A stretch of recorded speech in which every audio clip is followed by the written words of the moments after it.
If you've ever been to Scotland, you know it's famous for all sorts of wonderful things. Sweeping landscapes, grand castles, bagpipes, kilts and so on.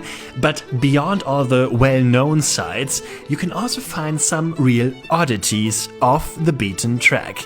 Take, for example, a particularly creative piece of nature. Whenever you head all the way north in Scotland, you will pass a place called Biggar, and on the right side of the motorway you will be greeted by an interesting patch of woodland. A forest area that looks like... You see that too, right? For decades, this patch of trees has sparked endless speculation and, of course, plenty of crude jokes on the internet. Because of its shape, it's been given all sorts of names over the years. Some call it the of the north, the treeness, or backwoods. But even though every Scot has seen it, very few actually know why this massive forest was planted there and how it came to be. It's also a question that's been bothering me ever since I first drove past it. Can we solve this mystery? Actually, I don't know why, but yes, I did some research for this video and I tried to find out why the treeness was planted on this Scottish hill right behind me. To be honest, I didn't really find the final answer to the question and the research was also quite hard. But, well, there are some theories why the treeness is standing here, and in this video I'd like to tell you all about it.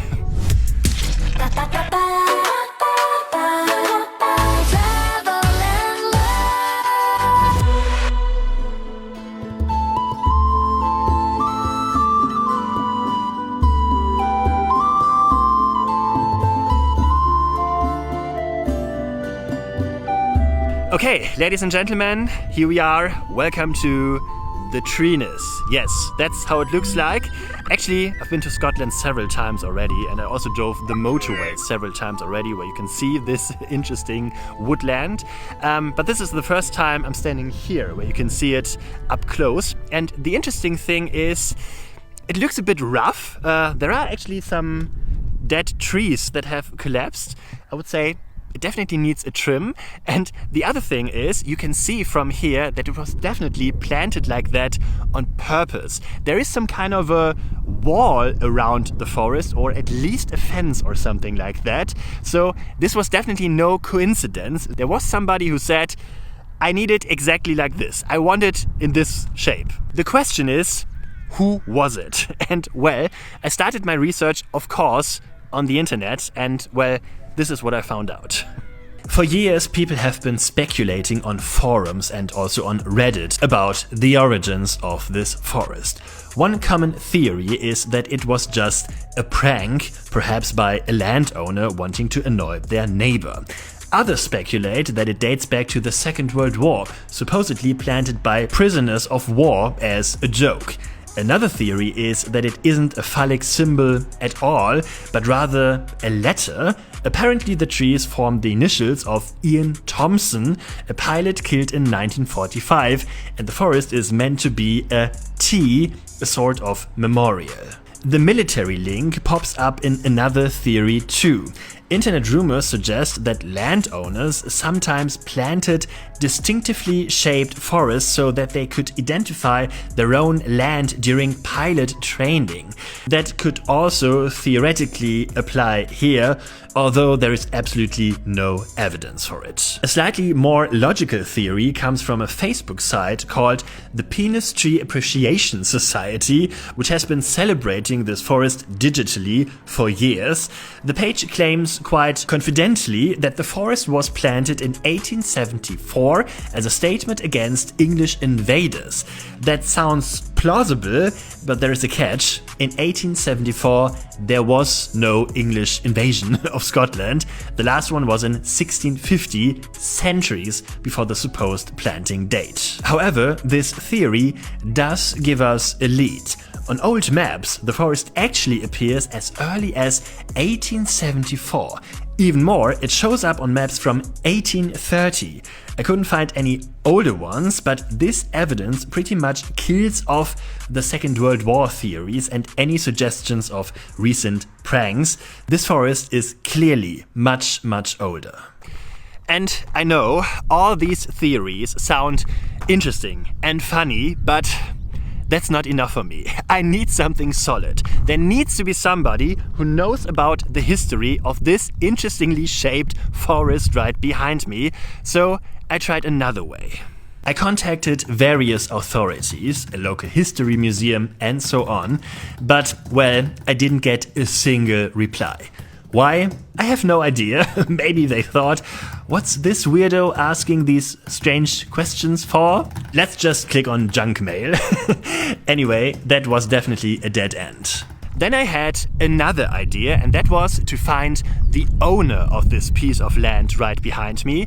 Maybe this forest is in the same family for so long that they still know who planted it and why, but also the search for the owner was not that easy. The thing is, there is no public information who the owner of this piece of land is, which is a bit funny, isn't it? There are no media reports. Obviously, no Scottish reporter ever wanted to talk to the owner about this piece of land. Obviously, I'm the only one who's interested in that. I don't know. But what I found, and that is quite interesting, is a petition that was started about a year ago by a guy who obviously is a nature fan or a tree fan, I don't know. And this guy claims that this unusual piece of forest is going to be cut down. 2,500 people signed this petition, and besides British media, also German media reported on that. So my thought was, when this guy has so much insider information about this forest, and he also knows that this forest allegedly is going to be cut down, then he might also know more, for example, who the owner of this forest is. So I would say, let's write him. Well, the creator of the petition actually replied, but it was a bust. It turns out the whole story about the forest being cleared seems to be nonsense, and so is the petition. The forest fan told me he'd never actually spoken to the landowner, just to a shepherd, and it seems it was just a rumor. He since also updated the petition to say that the trees might be felled but will be replanted. Anyway, that was a dead end too, but hey, greetings to German television and British media. At least I've done your job for you. However, there is a second option how we can find the owner of this forest. There are actually official registers in Scotland where you can check who owns which piece of land. You have to pay for them, by the way. Greetings to my patrons and channel members. Yeah, you have to pay for them, and then you can find out who owns this piece of land. And I can show it to you. There is a map, and you can click on it, and on the right side it shows who the owner is. To be honest, I'm not a big fan just to drive to other people's houses, even as a journalist. Especially when it's just a fun story like this one and not really important. But to be honest, there is no other option. I also found a telephone number of the owner, but it doesn't work anymore. Obviously, if you call it, it just says the number is not available. So the only option to find out about the history of this unusual forest is to get in the car and to drive to Scotland. Well, let's do it.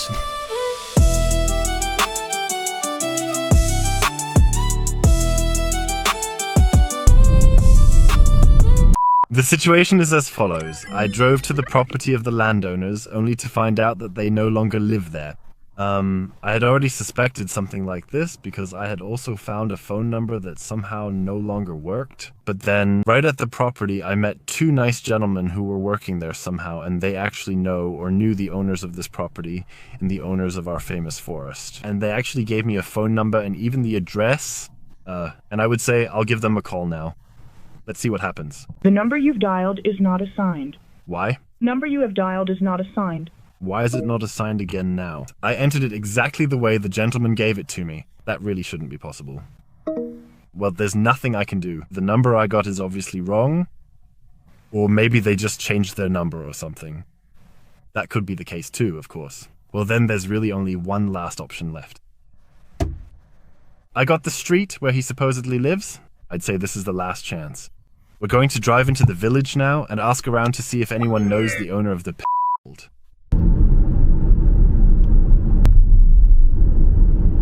Friends, I was successful. You won't believe it. I just walked into the street where the family lives. And then a woman arrived in a car, and it was actually the wife of the landowner of our famous forest. She looked a bit confused when I brought up the story, but she was really friendly and actually gave me a bit of information, at least about what she knew.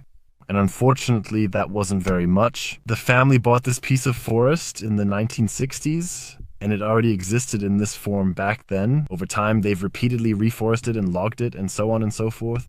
But at its core, this piece of forest is used as a shelter, she says, for sheep that graze there, so that they're protected from wind and weather and such. It's often very cold there, especially in winter, and that's what this piece of forest is used for, she says. But why it was originally planted in this particular way, she couldn't tell me either. As I said, they bought it in the 1960s, and according to my research, this piece of forest has apparently been there for several hundred years, so they didn't have any information about that either. What she recommended to me was to ask again in the town of Bigger, which is very close by. Apparently there is a history museum there, and according to her, they should actually know about the history of this piece of forest. I'm pretty sure I've already done that.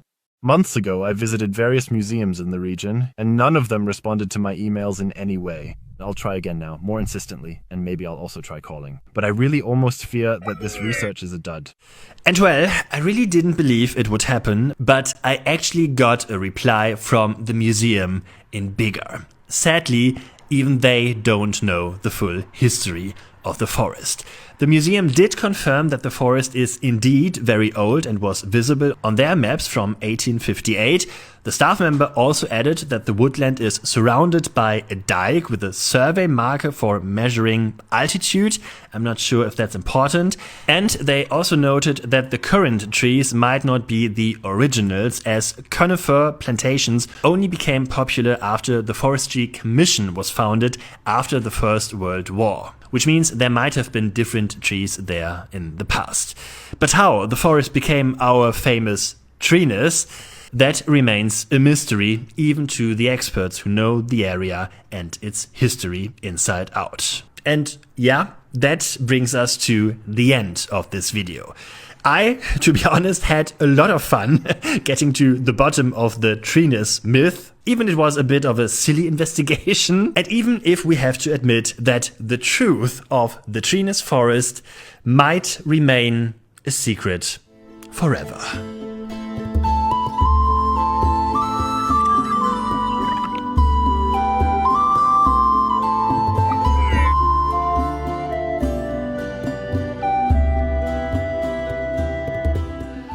Okay, ladies and gentlemen, that's it. That was my unusual story about an unusual piece of forest in Scotland.